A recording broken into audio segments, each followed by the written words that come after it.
Instagram પર પ્રેમમાં લગ્ન કરનાર યુવતીને પતિએ નર્કની યાતના આપી, નગ્ન ફોટા વાયરલ કરી બદનામ કરી, પત્નીના ચહેરાને એડિટ કરી બીભત્સ ફોટા સગા સંબંધીઓને મોકલ્યા, જાનથી મારી નાખવાની ધમકી આપતા મુંબઈના નરાધમ પતિની પારડી પોલીસે કરી ધરપકડ। સોશિયલ મીડિયા પર થતી મિત્રતા ક્યારેક કેટલું ભયાનક સ્વરૂપ ધારણ કરી શકે છે તેનો જીવતો જાગતો કિસ્સો પારડી તાલુકાના એક વિસ્તારમાંથી સામે આવી છે।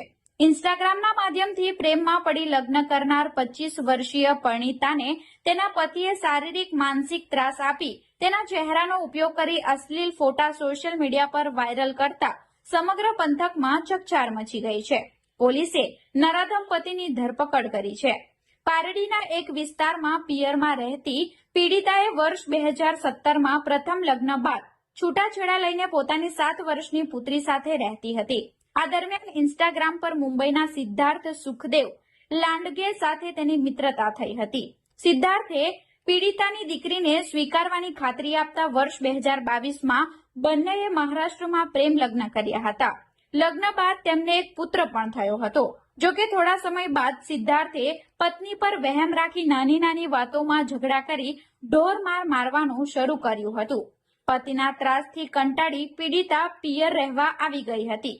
ગત ડિસેમ્બર માસમાં સિદ્ધાર્થે તેના પિયર આવીને જો તું મારી સાથે નહીં આવે તો તને તારા પરિવારને પતાવી દઈશ તેવી ધમકી આપી હતી। આટલેથી જ ન અટકતા નરાધમ પતિએ પીડિતાને બદનામ કરવા માટે નીચતાની હદ વટાવી દીધી હતી। તેણે કોઈ અજાણી સ્ત્રીના નગ્ન ફોટામાં પત્નીનો ચહેરો એડિટ કરી તેના પર પીડિતાનો મોબાઈલ નંબર લખી બીભત્સ લખાણ સાથે ઇન્સ્ટાગ્રામ અને ફેસબુક પર વાયરલ કર્યા હતા। આ વિકૃત પતિએ પત્નીના ભાઈ બહેન અને મામાની દીકરીના વોટ્સએપ પર આ વાંધાજનક ફોટા મોકલી તેને સમાજમાં લાંછન લગાડવાનો પ્રયાસ કર્યો હતો। અંતે હિંમત હાર્યા વગર પીડિતાએ પારડી પોલીસ સ્ટેશનમાં પતિ સિદ્ધાર્થ લાંડગે વિરુદ્ધ ફરિયાદ નોંધાવી છે। પોલીસે આ મામલે ગુનો નોંધી આરોપી પતિની ધરપકડ કરી છે અને વધુ તપાસ અને કાર્યવાહી હાથ ધરવામાં આવી છે।